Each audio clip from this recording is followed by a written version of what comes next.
Hello and welcome to the show. Today I'm out and about and I'm on the move, so expect to hear some noise in the background. Now, today, the question. Okay, someone asked me a question about starting a new business in network marketing, and she wanted to know whether to run advertisements to start up the business. And so it got me thinking about a bunch of stuff. So that's what we're going to be talking about today.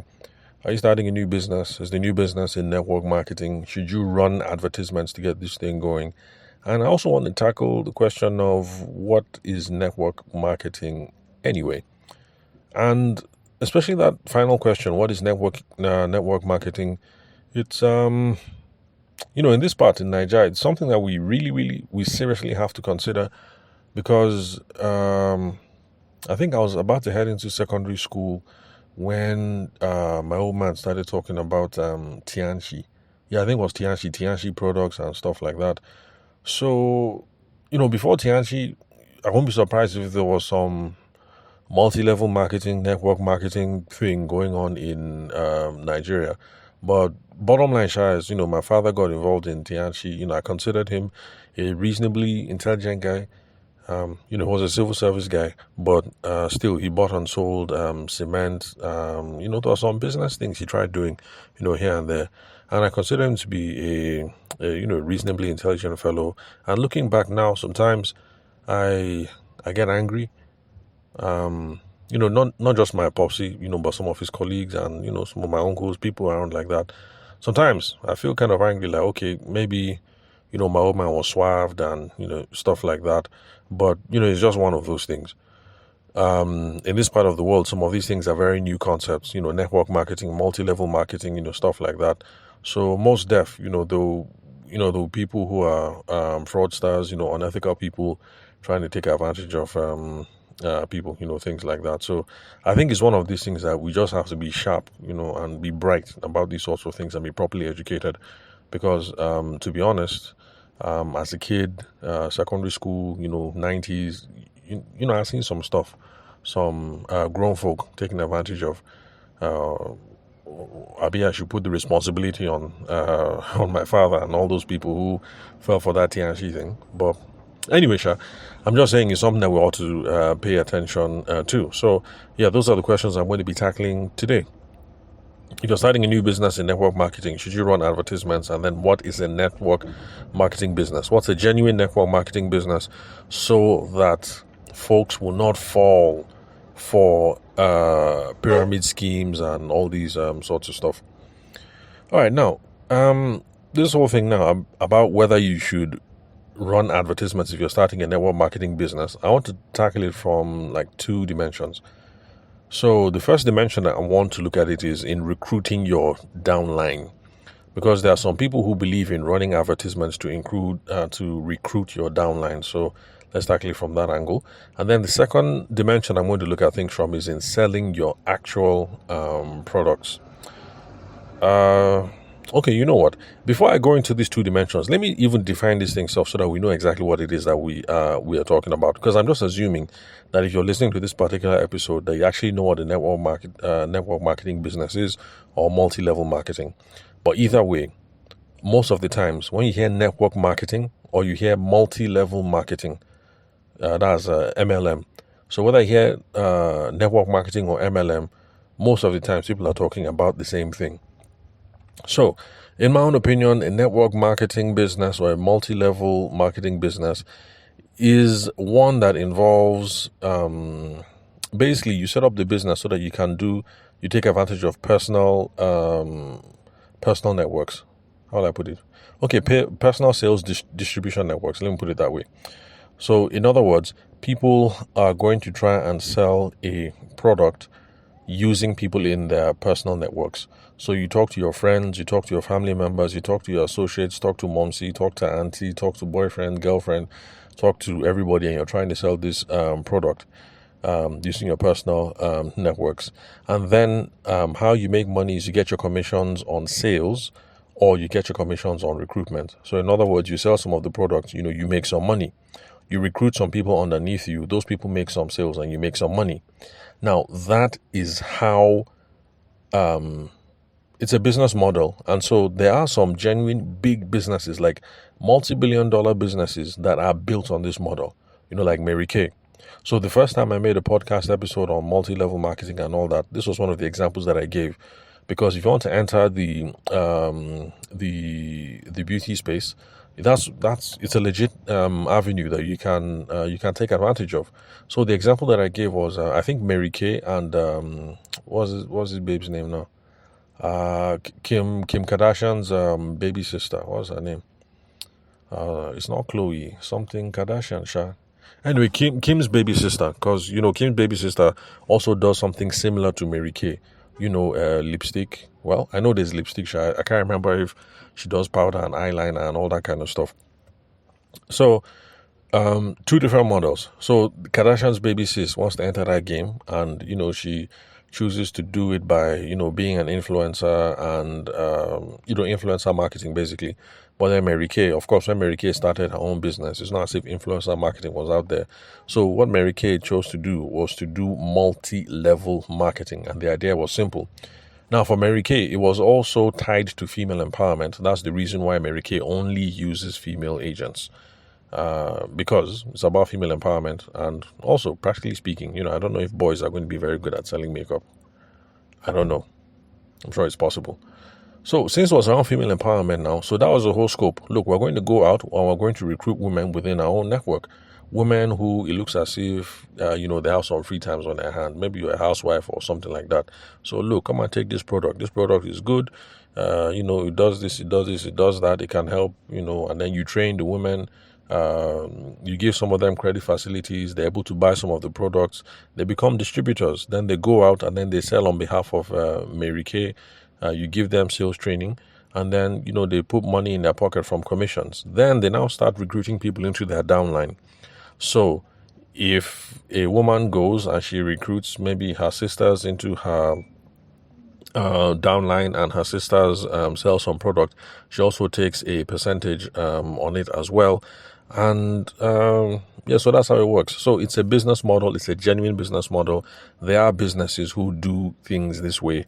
The only reason why I keep on saying Mary Kay, Mary Kay, Mary Kay is because it's the biggest and I think the most popular example that if I say now, I think every single Nigerian boy or girl should grab. Well, at least boy or girl, like from my age, because I heard of Mary Kay as a young chap.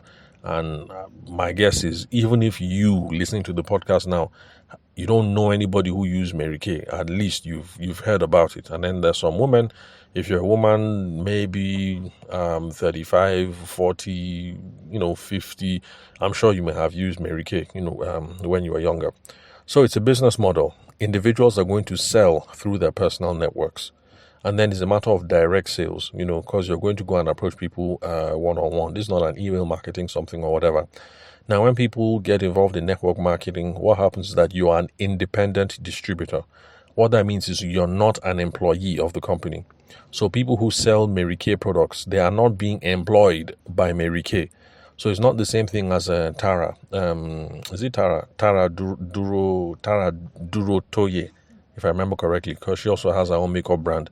So if you're selling Tara's stuff, you are an employee of Tara, because Tara, they have shops in Lagos and they have shops in Abuja.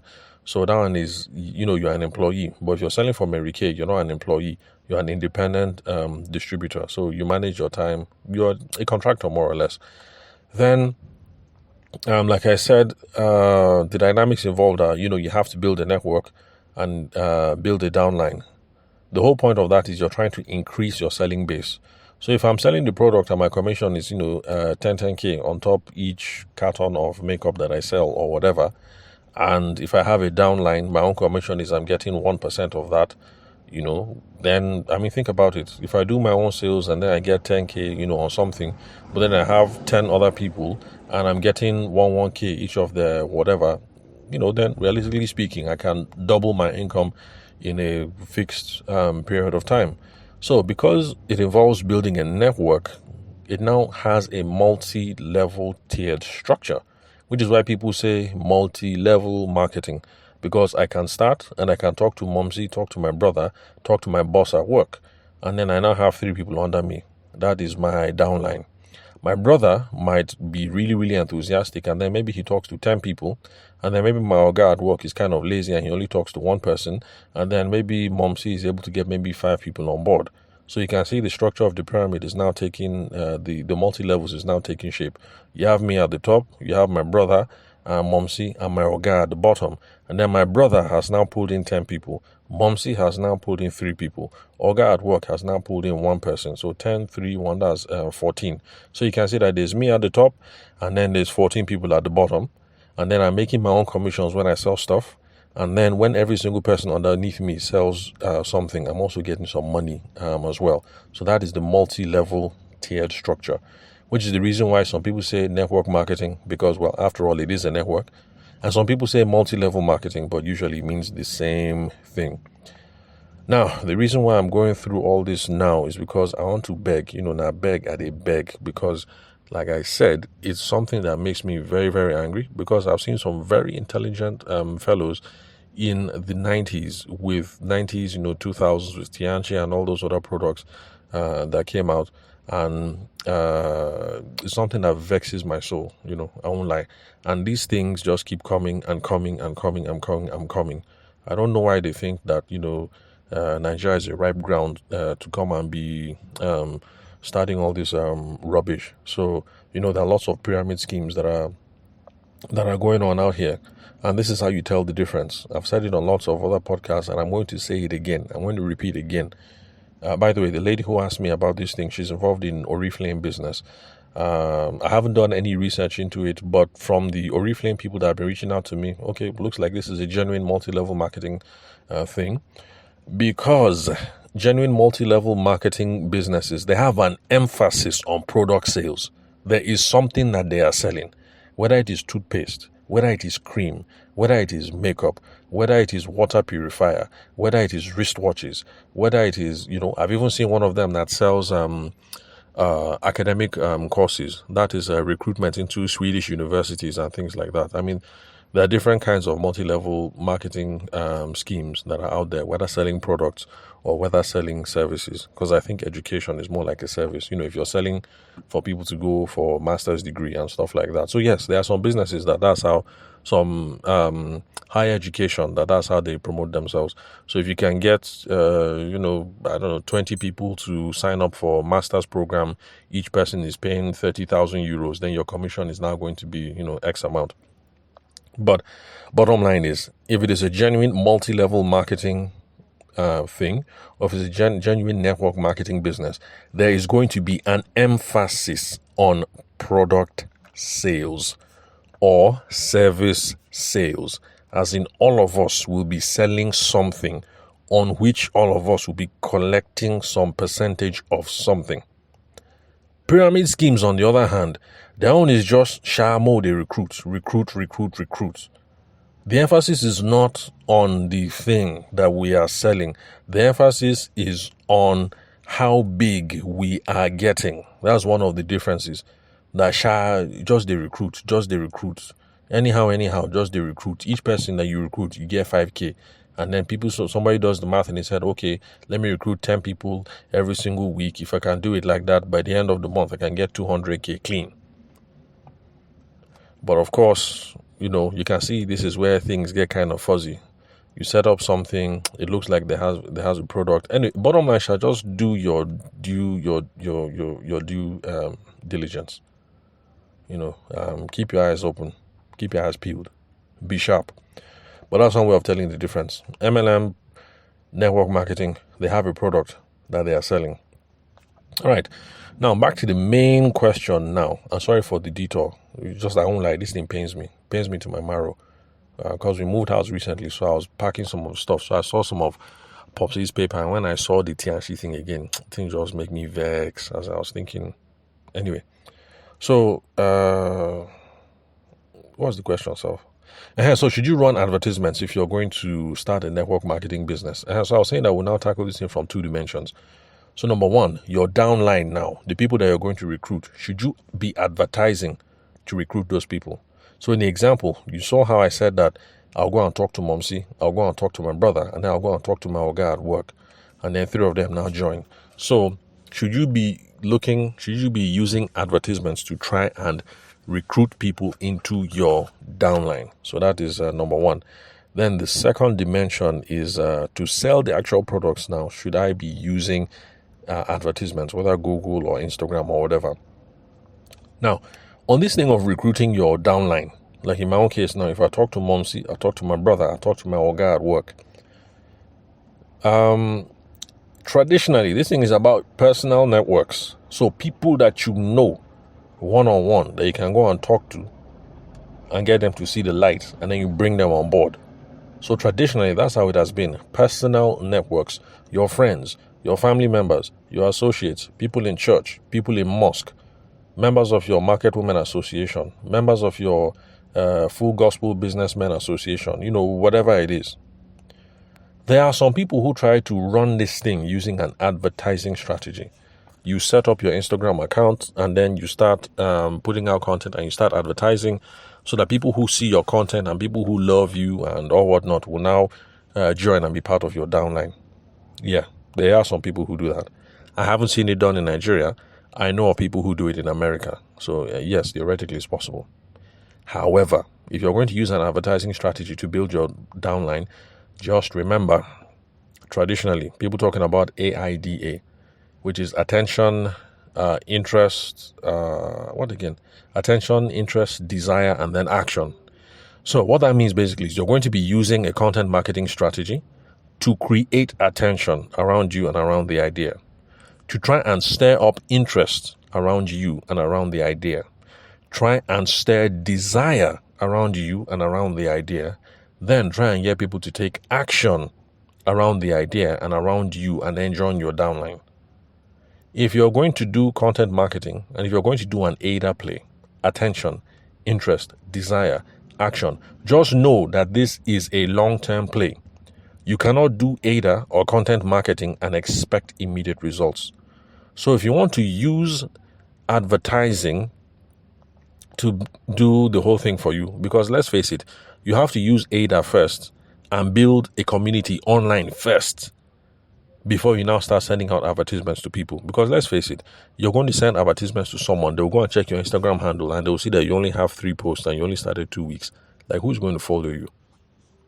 You look disreputable as hell. Because you started a business, you're trying to post about building wealth and making money through Forex and all the wonderful good things that can happen if people join your downline, But meanwhile, when they open your Instagram handle, they see that you only have 5 followers. Of the 5 followers, 4 of them have the same surname as you. And then you only have 3 posts in the last 4 months. So it takes time. You're not going to get immediate results. So if you want to use ads to build your downline, do not be frustrated if you start in January and then by April you're not seeing results. Do not get frustrated. These things will take time, which is why traditionally it's a matter of personal selling for immediate results. Like Momsi just passed through now because she's going to Lagos. She has some stuff to do in Lagos, so she just breezed through Abuja. I dropped her at the airport not long ago. And so that kind of thing. If I was involved in multi-level marketing now, so when Momsi landed, we would have started talking. Oh, mommy, you get one thing like this. I'm doing this. You could do this. You could do this. I be, how you see him? She was saying, my son, are you sure? Is this thing legitimate? I said, it is now, mommy. Don't worry. On the way to the airport, we'll talk some more. On the airport now, now be toasting mommy and trying to wind her up to see how she can drop money and then get involved and this and this and that and that, But you can see like personal selling, direct access, direct network, physical access to my network. So it's from the talking and the toasting that I'll get Momsi on board. It's the same thing with my brother. So my brother is he's still in the UK. So I pick up the phone and then I call him. Hey, bro, what's up now? I'm involved in this thing, blah, blah, blah. This is the product, this is whatever. These are the advantages. I know you're in the UK, but you know what? If you get involved like this, we can run it like this, we can run it like this. If it makes sense, maybe I get him on board. But traditionally, that is why it is a matter of personal selling, physical networks, direct access. You will get much more immediate results. So if you're going to do the physical one-on-one, face-to-face, somebody I know, pick up the phone, Yes, you can start in January and then expect that by March, April, you're now seeing good results and you're now making good money. Then, okay, advertisements now on the angle of selling products. Yeah, sure, you can run ads, but if you're going to run advertisements to sell, like for you Oriflame people now, somebody corrected me that Oriflame is not about skin. Because me, when I heard Oriflame, my mind went to Ori shea butter. So I was thinking Oriflame is shea butter. But somebody sent me a message and said that Ori is not shea butter. So I mean, she didn't educate me on what Ori is, but well, at least now I know that Ori is not just about skin. So if you're going to be selling the product, you can run the ads, but then you have to be mindful of some things. Number one is targeting, or ICP. ICP is ideal customer profile, or your target avatar, or your customer persona, or whatever. Targeting, you need to be very clear. Who is it that we are trying to target with these advertisements? Because the thing with advertising, whether you advertise old school on TV or radio, or you advertise on Instagram or Google or whatever, the number one place that people start losing money is that you get your targeting wrong. So back to the old school thing about targeting. If you want to sell Cadbury products, you want to sell chocolates, you want to sell ice cream, you want to sell stuff like that, but you are targeting it during NTA network news, which is 9 p.m., your business will not move. Because yes, it is the parents who pay for it, but you're advertising when all the children have gone to bed. Targeting would mean, back in the old days anyway, when there was a children's belt, all the children's programs used to be 4 p.m. in the evening until about 6, then sports will take over. So targeting will mean that if this is biscuits and ice cream, we should be advertising between 4 and 6 when the children are watching TV. So the children will now say, oh, daddy, mommy, buy me biscuit. Then that's how you make your money. So it's the same thing with TV and radio. It's also the same thing with Instagram. If you're advertising at a time when your audience is not online, or you're advertising and you're targeting people who are not interested, who don't have the need, you can see how you will start losing money. So targeting is a real big thing here. So, and unfortunately, some of the Oriflame people that I've spoken to, they don't have a clear idea about who their target audience should be, because supposedly Oriflame can help with lots of things. Oriflame can help with people who are suffering from, sleep something. People who are not sleeping well, or people who have stress, or people who have body pain. And because of that, the few Oriflame people that have been chatting me up, they think that their market is everybody. There is no product that your market is everybody. If you're trying to market to everybody, you will appeal to nobody. So you need to become clear. Am I just going to focus on the people who have problems sleeping, and then I will now pick out the Oriflame products that deals with how to have better sleep? Or am I going to pick the people who have problems with acne and then pick the Oriflame products that deal with acne? Or am I going to pick people who have body pains or arthritis or whatever, and then target only those people who have problems with arthritis and with body pain? The targeting needs to be spot on point. You can't be marketing to everybody. You are reaching no one and you are wasting money. Then step 2, I've already hit on it. If you're going to run advertisements, your messaging has to be around your unique value proposition. Unique value proposition just means the promise that your product has. Why do people do business with you? Why are people buying your product or your service? That is the UVP. So with the Oriflame thing now, and some of these products, Oriflame, it looks like it does a lot, but you can't run an advert saying, are you having problems sleeping? Do you have backache? Do you have acne? Do you have this? That advertisement is too broad. So we're only going to target one class of people. Then your messaging should also be straight to the point. Do you suffer from painful periods and debilitating acne? If so, blah, blah, blah, blah, blah. You can see that it's a very clear picture, so that young ladies who have, painful period and excruciating skin acne, once they see it, they will relate to it. You're beginning to communicate with somebody. In fact, that's the funny thing about advertising. Because you have put the excruciating acne, there can be a young man who doesn't have period problems, but he has excruciating acne, and the thing will appeal to him as well. So, your messaging has to be tight around the UVP. what I always recommend these people is like, look, consult with your upline. Upline just means the person who recruited you. Truth of the matter is, if the person who recruited you has been in this business for like 2-3 years, the person has a clearer idea of who are the best people to buy, when do they buy, how do they use it, all those things. So your upline is going to be a huge source of information. So consult with your upline. Then, let's see what else. Okay, I've spoken about targeting, messaging. Now, when people now respond to your advert, don't just go straight to it is 4,005 for 100 grams. Are you going to buy or not? No, that's not how you have the conversation. People are coming in inbound from advertisements, or however you pronounce it. And then the first thing you do is you go into need analysis, or you go into problem-based conversations.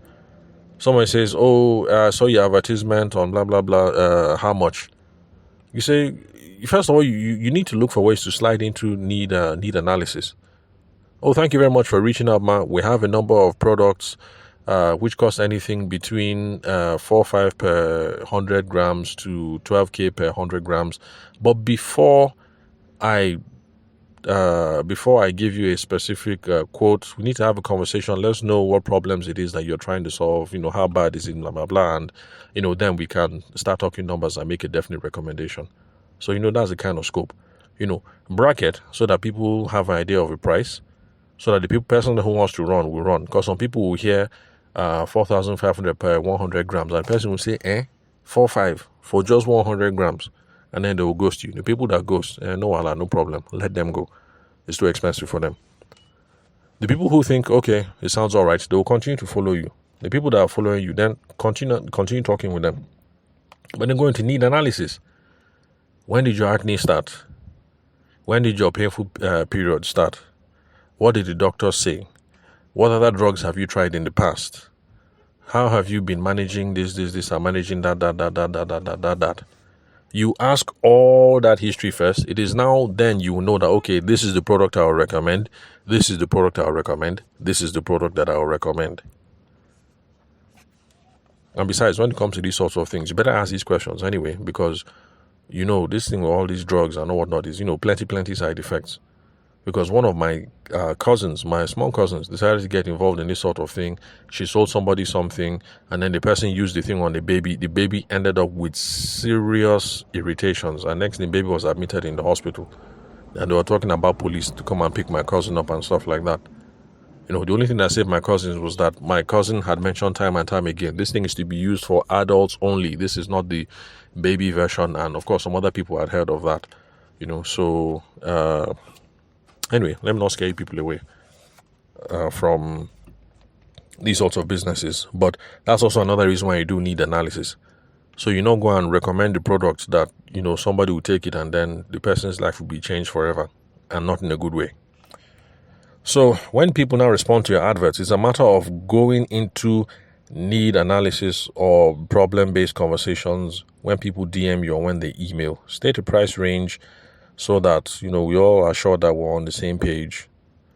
Then, of course, narrow down, give a product recommendation. And then in your selling, remember, for these kind of things, testimonials and anecdotal case studies. If you know somebody who has used it, my sister used it, this was the results, her acne cleared up, she used it for 2 weeks, and her skin has been clean, no more acne for the last 15 years. These kind of testimonials, they really move people. And then you don't have to give academic case studies, from Federal Ministry of Health. Some simple case studies that you can push forward will be okay. The truth of the matter is, the mother organization should have also put some YouTube stuff out there anyway, some things you can refer to. So, I haven't checked Oriflame on YouTube, but I won't be surprised if Oriflame, the mother company has already put out some stuff on YouTube. So you have to put all these sorts of things there, to make it easier for you to close the sale. Then, when you sell to someone, you also have to be engaged in relationship building. Stay in touch with them. The reason why you should stay in touch with them is because you want to know, did this product or service work for them? If the thing worked for them, this is the beginning of you building your downline. Think of it. If somebody has been having serious acne and severe period problems since she was 14 years old, and she has had this thing from 14 until 26. Then you introduce her to this product, and her face has been clear from 26 until 32. Don't you think this would be the ideal person to recruit with her personal testimony, and who knows that this thing works for sure, to become a part of your downline? So it's from relationship building that you're now going to be recruiting people into the downline, and also getting referrals so that you can get more product sales. So, in my own opinion, if you're going to run ads, this is the playbook. Be serious and be real tight with your targeting. Your unique value proposition, your messaging, make it tight, narrow it down. When somebody reaches out to you, you're going straight to need analysis. Although, talk about price, give a range. You don't need to give an exact figure, because it's only when you talk to someone that you know whether they need 500 milligrams, or whether they need 2,000 milligrams, or whether they need 100 centiliters, or whatever, or however it is that people sell these things. Then, let's see, what else? So testimonials, case studies, YouTube testimonials, relationship building, try to recruit them into your own downline. So that's the scope. So summary, you're getting involved in network marketing. Should you be running ads to recruit your downline? It can work, but just give yourself time. It's not going to work in the short term if you're going to do it based on running advertisements, because you're going to have to build online communities first. An Instagram community, a Facebook community, a WhatsApp community, a whatever. You build the community first before you start doing advertising strategy, because the community, the content, that is what is going to give you the credibility. If you run an ad for people to join your downline, but then your WhatsApp community only has 6 members in it, and of the 6 members, 5 of them are your family members, it's not going to be inspiring. It won't inspire anybody. So give yourself time. Or just do the good old traditional thing and start talking immediately to Momsy, to Popsy, to Auntie Sylvia, to Uncle Cletus, to Auntie Beatrice, to Deaconess Afubero, to Malam Lamidi, to, all the people that you know that are around you. That's traditional route, so go the traditional route. But definitely, you can use adverts to sell the products, and I've already spoken about how, so no need for me to go into that again. But please, I am begging all of you, for some reason, these companies will not leave Nigeria alone. Maybe, Oriflame is legit, like people are saying, but these things come and go. Forever Living has come and gone. Now it is Oriflame that is popping. Next year, who knows what else will be popping. From my youth, it was Tianchi. These people will keep coming and coming and coming. Please open your eyes. Do the research. Be sure that this is a genuine business, so that you don't end up like my father and some of his colleagues and other people who are taken advantage of. I know some of you will say, no, your father was an adult. Nobody took advantage of him. And yeah, I guess you can make that argument that, people who fall for these things, not their fault. They're the ones that did themselves. Maybe. I don't know. But I won't lie. It makes me angry. Because I know Oriflame will come and go. Another one will come. And I'll be like, okay, this is the new kid on the block. Anyway, I've said the main thing that I wanted to say, so let me just wrap it up here. If you'd love to connect for a strategy session, a business audit, you have questions you want me to answer, the phone number is 080-6466-2140. Country code is +234. That's my WhatsApp number. Those of you who are not Nigerian, that's the country code. Then connect with me on LinkedIn. The name to look for is Taveshima Ayede. Let's see what else. Okay, I have a YouTube channel, same name as well, so you can get all this material. So thanks for your time and attention. I'll catch you guys at the next episode.